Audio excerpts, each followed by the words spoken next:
the field to already be considered a legend. You haven't caught a pass yet. The great. And I mean that half joking and half serious, but everyone's really pumped and excited about you. It doesn't put a lot of pressure on me, but it just kind of gives me something to work for and to make everybody that's saying that I'm going to do well, to make them, prove them right. What can people expect from you as a receiver? Just my ability to spread open the field, deep threat, and then I'm getting better at running routes and blocking and making plays when I need to. So I'm becoming a better all-around receiver. So when I can do that, I think a lot of the receivers, including me, we can be a force. You won the starting job. What do you think led to you doing that? I just took advantage of opportunities, I think, and during the spring practice and the spring game, and then during fall practice, I just worked on getting better, worked on the things I needed to work on, like route running and blocking and making plays when I get the ball. And I guess the coaches feel confident in me, and I just got to go out there and prove them right. Scott Frost said that you played best in game-like situations and scrimmages in the spring game. Do you see that in yourself? I feel like there's a lot of players. I feel like every football player plays best when it's a game situation, because we have a little bit more adrenaline. You feel like everything, a game's on the line. Like in practice, it's kind of like you're going through doing what you need to do to practice and to learn what you need to do. But once you get into a game, you're kind of doing anything you can to make a play and to win. Who do you look up to as a wide receiver? Who do you try to emulate? Keenan Lowe. Yeah. Just because he's one of those guys that's always flying around the field and doing everything right, and he knows all the positions at receiver. So he's just one of those guys that you can really look up to. If you have a question, you can ask him.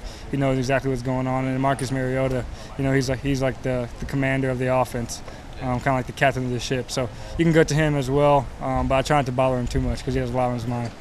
He's too big time. Yeah, no. He just has a lot to think about every day. I always see him. Wherever he is, he has his iPad with him watching film. So he has a lot to go through, and as a starting quarterback for a college program, it's a lot of pressure and a lot of stuff you got to take care of. When was the last time you started a football game? Senior year in high school. How long ago was that? Yeah, a year and a half. I would say I got injured my last high school football game in the playoffs, so like November. Yeah. Do you have any nerves? A little bit, but I think I got rid of most of my nerves during the spring game, so I should be fine. I mean, in seriousness, being in, not the spring game, but being in those hurdles, those races that were huge, U.S. championship, NCAA championship, does that help you get ready for your first game in Austin? Yeah, I definitely get more nervous in track just because there's only 8 people at a time and everybody's watching you. On a football field, there's 22 on the field, so you can have your family that's always looking for you and watching you, but other than that, they're just kind of watching the whole play and enjoying it. We always hear about how important blocking is for an Oregon wide receiver.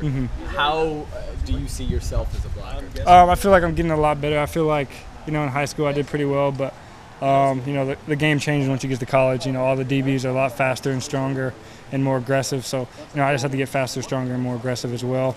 And the way we run bubble screens and a lot of screen plays and a lot of run plays, if we can block for each other, it'll be the chance where I get the ball and then I have some receivers blocking for me.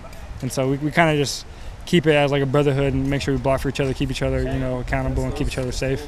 Is that something you had to kind of train yourself to do? I mean, I imagine a guy with your speed in high school, you were a big-time playmaker. I would imagine catching a lot of touchdowns, a lot of passes.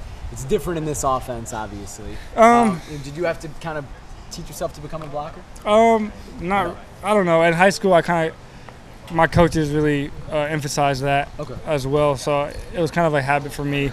I was one of those guys that, the offensive linemen always, if you have those long drives, they always complain about, 9, 10 play drives. They want to get off the field because they're tired. Right. So I say if I can block and spring a run for a touchdown, then we can get off the field, Or if you catch a 60-yard touchdown pass, you can get off the field. One and done. As long as we score more points than the other team, we're going to win. So it doesn't matter how we do it.